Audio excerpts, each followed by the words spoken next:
Hello, sports fans. Welcome to Got Next Gaming and a brand new series here on my channel from NBA 2K17. We're going to do a little MyGM, My League here, where we're going to go in and create a GM experience for us here. There's a couple things to choose from here. You can do a current NBA team or you can do league expansion. I want to dive into the league expansion. This sounds extremely interesting to me and really cool. And again, these are the parts of the games that I really love and like the most.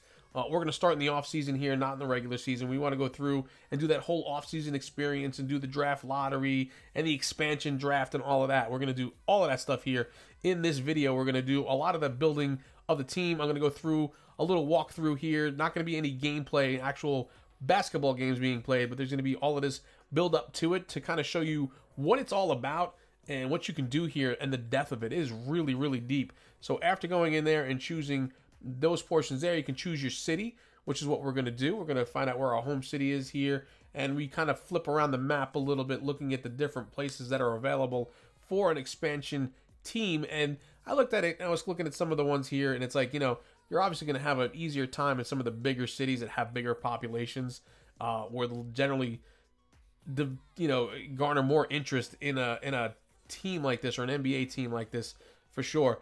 But after poking around with a bunch of these different things here and seeing the different cities and their populations and what other teams are there as well, like, you know, here in Dallas is the Mavericks already. Do I really want to go against the Mavericks, go toe-to-toe with them?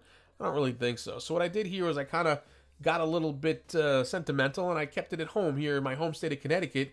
We're going to go to Hartford, and Hartford's had some professional franchises before, like in hockey, but here we're going to go ahead and do a basketball team. And we're going to go in here, and there's going to be this whole team branding thing where you come in and you do all these little things, and it's so detailed. It's really cool stuff. So we're going to go in and name our team, and you know what? We don't want to be too rigid or whatever. We're going to make it a little bit hokey here, and we're going to have some fun with it. So we're not going to go for some like legitimate name like the Hartford Whalers were back in their day, even if it even is a legitimate name or anything like that, because Connecticut and Wales off the coast and things like that, blah blah. But we're going to be the Hoopers because we play basketball. Let's make it a little funny and hokey, right? Hartford Hoopers. I kind of like the ring of that anyway. We're going to take a look here. You can go in and pick your team colors, and I think I like our team colors to be that dark red or like burgundy along with like a goldish type of color. Yellow is this bright yellow is as close as I could find to a gold. Couldn't find anything mustardy in that way either. Would have been a little bit better in color, but it is what it is. So here you come through, you can pick the images, and there's a whole bunch of community images that have been uploaded as well. You saw Harambe in there. I will say nothing more about that. I go in and pick up a preset one. I kind of like the way this one looked here, and it actually worked nicely with the colors that I picked, believe it or not. You wouldn't think it did, but it actually does work nicely. You'll see later on with the colors that I picked. So now that we have the team branding all set, our colors and our logo, we're going to go and do the arena, and you get to build your own arena. And there is a lot of detail into this. It is so detailed. You can pick the style of seating, the types of seating, and things like that. And it's really cool to come in here and do this stuff, and it really makes it interactive, and I absolutely love that. We're going to keep it simple here for the arena name. It's Got Next Gaming is the channel's name, right? So we're going to call it the Got Next Arena. We're going to sponsor this arena. We're going to spend millions and millions of dollars to do so, but that's okay. We want our name on the arena to draw out the public and build our brand as well, and draw out interest and awareness of our channel. Yeah, that's what I want to do. I want to build the awareness for the channel. So here you get to pick the floor pattern colors as well. And again, like I said, really deep, where you can really come in here and customize it and make it look like no other arena in the league if you felt that was the way you wanted to go with it. So we're picking the floor here as well, floor patterns. I went and picked the floor patterns first, and then I went back and did the Jumbotron. Looking around, I'm going to adjust the floor colors as well to kind of go with the team colors. As you can see on the Jumbotron here is what we're doing too. So you get to pick your scoreboard and your Jumbotron, and then you get to do the scorers table. And really deep on here too, picking different styles of score tables. I'm going to go back and just kind of keep the basic scorers table that you do see in the NBA today for most of the arenas. And then you get to pick the advertisements that get shown on there. I did pick the ball out for Harambe one, which I thought was pretty funny. And then I go through and I pick a bunch of other ones as well to kind of keep it interesting and keep them rolling differently. So it's a little bit of a different look. And again, the attention to detail is absolutely phenomenal here, where you go through this and you can just, you can customize all of this down to the way you want it to look, right down to all of those different advertisements and everything else spinning around, taking a look at it, and you can see the ones I picked: YouTube and NBA 2K, and then Ball Out for Harambe, PS4, because that's what I play on, is the PS4, that kind of stuff there. So now we're gonna come into the seating here, and we're gonna fix the colors for the seats, and we're gonna go back and do the baskets as well, and we're gonna fix the coloring in the baskets on this as well here, as we take a look at the different basket types. I mean, talk about detail, it's unbelievable. Now we're gonna go finally and fix our floor for, it took me a little bit to get back here and do this here. We're gonna go fix the floor colors and make sure that they do match, again, those team colors. So that's gonna be a little bit important. You can see I fixed the baskets as well to be yellow along with the yellow, and the seats are yellow, and then the floor itself is gonna be red. Kind of happy with what I'm seeing here. So now it's time to go through and work on our uniforms. So we got our jerseys here and our shorts, and we're gonna fix the numbers and move the numbers around to make it suit us the way we want it to. Kind of set up and look kind of nice here, you know. And you really get in there again. Like I said, again, the detail, the level of detail with this is really cool stuff. So I'm looking at the uniforms here, and I'm kind of liking what I see here for the home jerseys and uniform here. And we're gonna go take a look at the away uniform, and I'm gonna set that up exactly the same way we had the home, only with the white as our background color or solid color, rather than that deep burgundy or maroon or whatever you want to call that red in there. So you can see that's all set up nice, and I'm thinking they're looking pretty good there. And now we're gonna go work on our logos. Like I said, we're gonna put the logo in there, and I really like the way the logo fits with these colors. I thought it kind of complemented it and drew it out and really stood out nicely. And even on the darker color as well, looks really nice. So that's gonna be our uniform, folks. That's what it's gonna look like for us. And we're gonna go in there, save our changes, and we've got our arena, we've got our branding, and we got our uniform. So looking pretty good there. Now we got to go do our owner. And through here, you can kind of pick different teams. We're going to go with the Hartford Hoopers. That's going to be our team that we're going to run. Obviously, what was the point of doing this whole series in the first place, right? You can choose what type of owner preferences you have, what's most important, and things like that. I eventually go and do that as well, and we get into the action where you are the GM and you interact with the owner, so we can see here what he has to say and what our answers will be for all of that. So he's happy to have us aboard, and you're going to have a full off season upcoming, and we got to do some work here on a brand new franchise. And I'm just going to say I'm so grateful to be here, and I'm ready to get my job going as a general manager of the Hartford Hoopers. Thank you for this opportunity, Mr. Price. So yeah, we can see Thomas Jefferson here. He's our GM because his basketball career ended pretty abruptly after, I don't know, some freak knee injury or whatever. But he's in here now. We're going to talk about a lot of different things, and he's going to ask us some questions, and we're going to talk about whether we can do that, make it happen, or whether we can't make it happen, and he's going to react. And you'll see the number in the top right corner of that window, the 51, goes up and down according to some of my answers, which is really cool too. So he obviously is pleased or not pleased by our answers, and it does have an effect overall on your relationship with the owner. So we're going to go here, and we're going to look at the draft stuff now. We're going to get into this a little bit more, and we're going to use the current 2016 draft, so you'll see a lot of familiar players as we go through the draft rather than like a custom draft or anything like that. We'll try to keep it as real as possible with the fantasy expansion draft here as it is. So we go through, we do the player retirement and the Hall of Fame inductees. I didn't really look at that stuff or show it here. Didn't feel like it was relevant or important to what we're doing. Then we have the league meetings where you have to go through, and they're going to do a bunch of rule changes, which is really cool stuff. I really like the fact that they've added that in there and made it so that you have to do some of the rule changes and things like that. You'll see them here. So the new rule changes, a bunch of them were rejected, and only one was approved. Opposing teams will enter bonus after 14 fouls have been committed in a single quarter. So that was the only one that was approved out of the 5 that were on the table. And we have 3 more years to the new CBA and 0 years to the TV deal, whatever that means. We'll probably see how that affects things as well.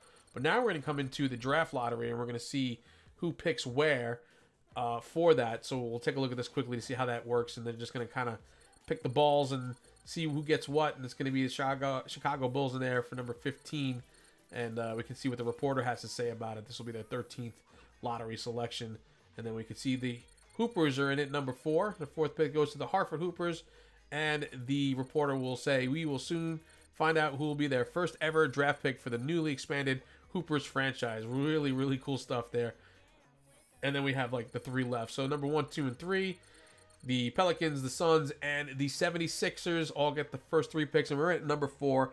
That's not a bad place to be. I'm gonna be honest. It's gonna be interesting. It's gonna be really interesting to see who we can come away with at number 4 in the draft. So now we have some hiring to do of the staff. So we have to come through here, and you could interview the different people for staff and ask them how they feel about franchise and what their loyalty stuff is and what they're looking to accomplish and all that kind of stuff there. And then you can get into the negotiating part about what you're going to offer them as far as the deal goes.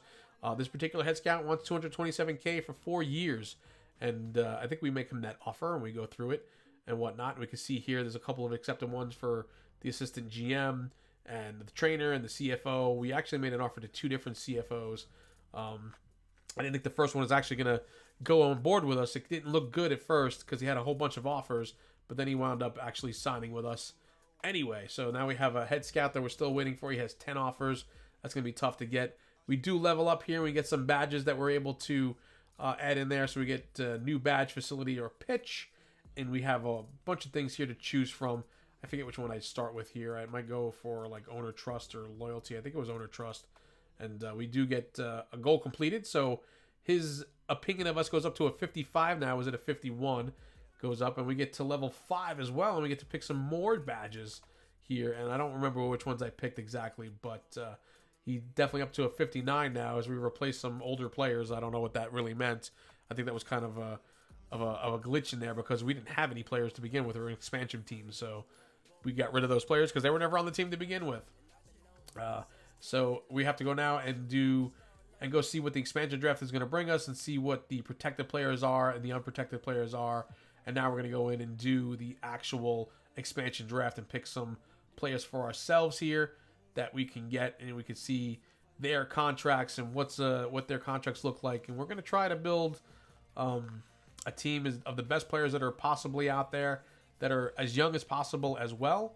That's part of what we're trying to do when we go through here. As you'll see, I do pick some players like Derek Williams here from the Knicks.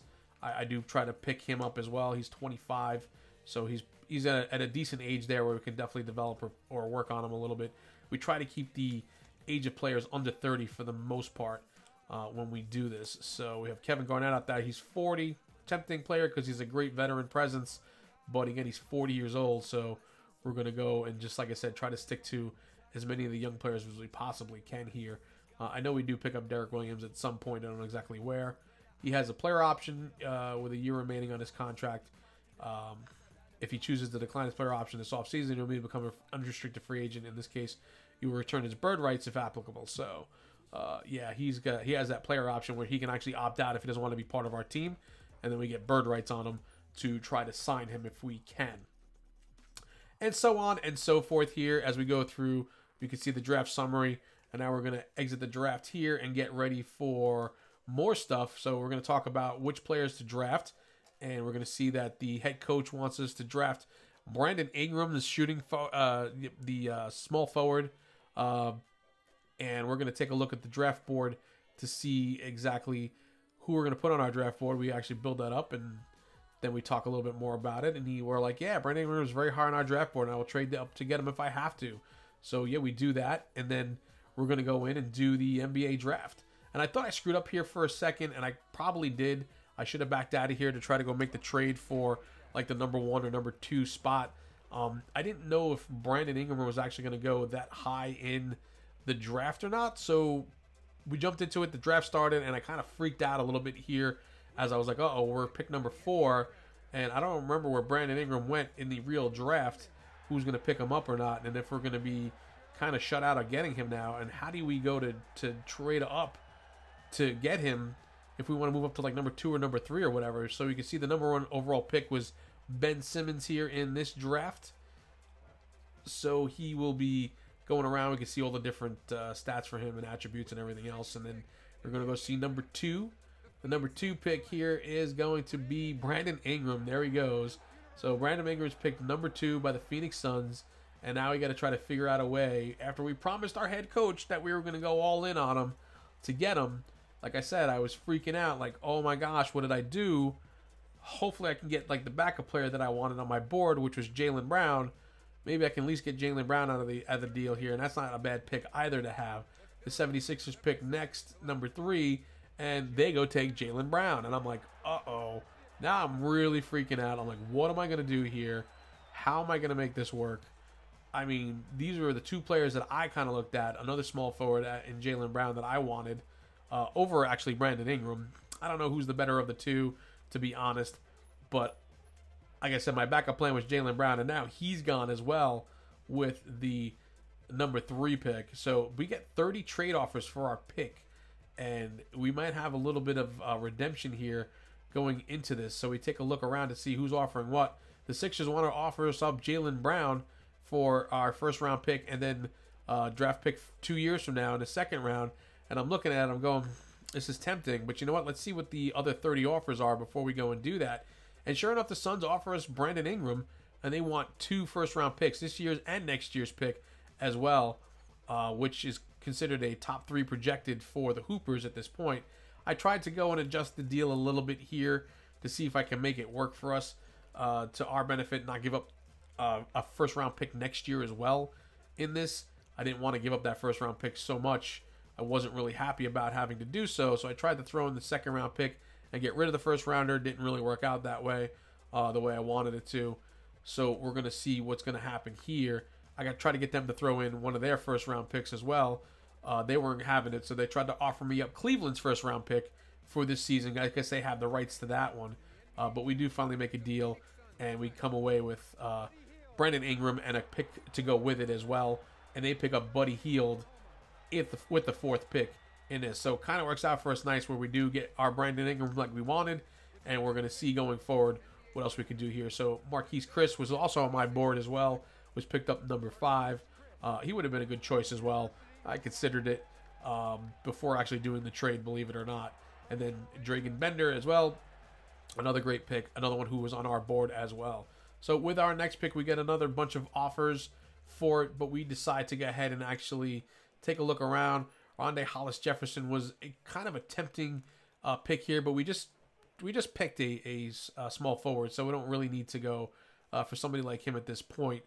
And we take a look around. We're going to ask the staff who they think we should draft in this one. We're going to ask the coach, and I think we asked the owner and the GM and the assistant GM as well who we'd like to see selected. But we're going to ask the coach first because he has to build the team, and he wants Check Diallo there out of Kansas with the picks. So we're going to see who we're going to go ahead and grab here with number 29 in the first round.